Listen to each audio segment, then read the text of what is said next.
Start recording. Actually, so in my networking class, I didn't click start recording, and like half the thing I just didn't record. So, all right. So a while loop. While loops, as you guys are familiar with, again, this is just going to be a review. So pay attention, write down code if you'd like, but most of all, pay attention. So if you can do an if statement, so x is 10, and if we do if x is 10, print x is 10. Right, very simple. We run it. I gotta save this.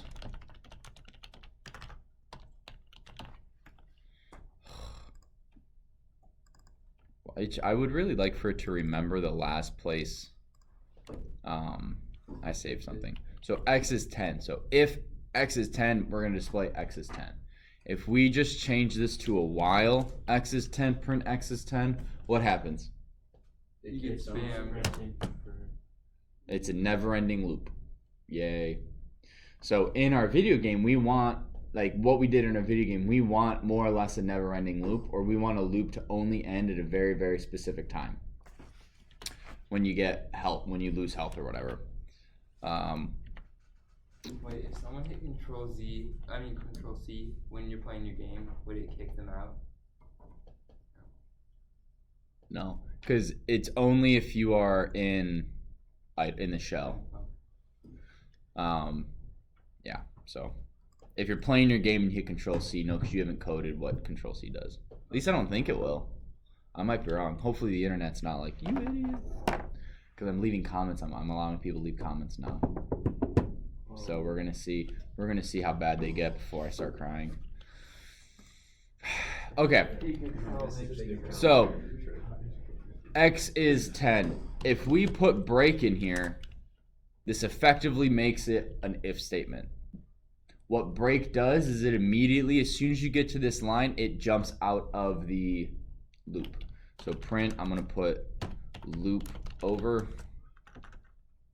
So when we run this, loop over.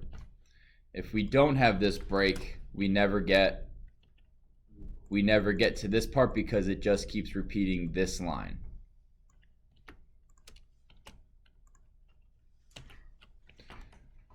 So again, you can have while x and x doesn't equal 10. What will this loop do? Nothing. Because it can't do both of those at the same time. Yes, correct. X cannot be equal to 10 and not be equal to 10 at the same time. So we get rid of that. So again, very similar with the if statements. If you can write it as an if statement, you can almost assuredly write it as a while loop. It's just with a while loop, it never ends unless you change the condition, unless you change this thing. So if we only wanted this to happen 10 times, what's a way we could do that? X is less than 10, like that? Yeah, but then you add 1 to x. Using a while loop or a for loop? I don't care. A while loop. So like this? X is 0. What? You gotta do a running counter. Oh, this was supposed to be less than, right? Yeah. Yeah. Well, that makes it. X like Well, you make it less A than running 20 total, then. whatever. Running counter. Or just change the initial value. 1, 2, 3, 4, You're shooting 6, 10. 7, 8, Yeah. 9, 10, 11. There's 11.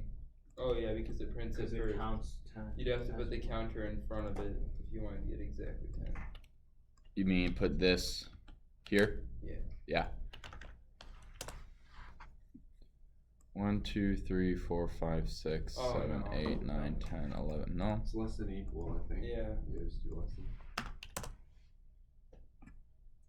1, 2, Yeah, 3, no. 4, 5, 6, Because, 7, 8, 9. no, There you it go. Still gonna do it. So yeah, this would be called a running total and a counter. You can do that. Now let's put together, what if we want someone, so I'm going to grab the code from yesterday, if and else, Control A, copy. I'm going to paste this and we're going to edit this. I can get rid of that.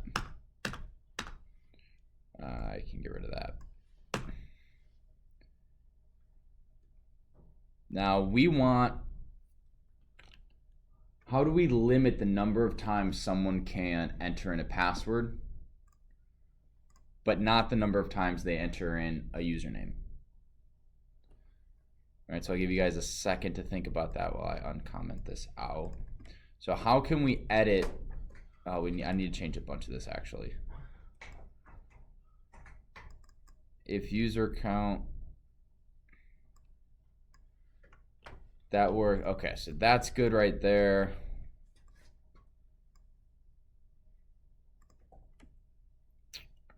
I did not think this through before. Okay, so we're just gonna start all over. I know. I was like, yeah, it might It's go not well. that great of a. It What? was good for teaching, but What's? it wasn't an efficient code. Oh no, not at all.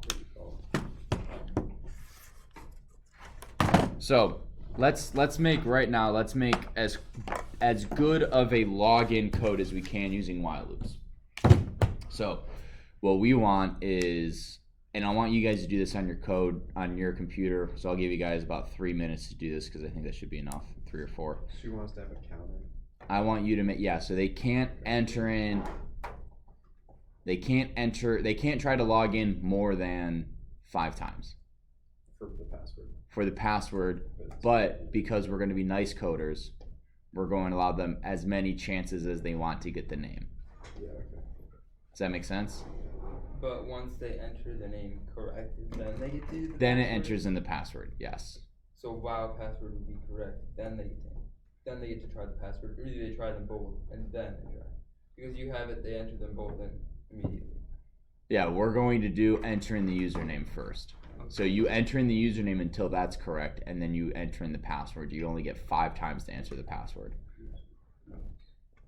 I think that makes sense. Hopefully.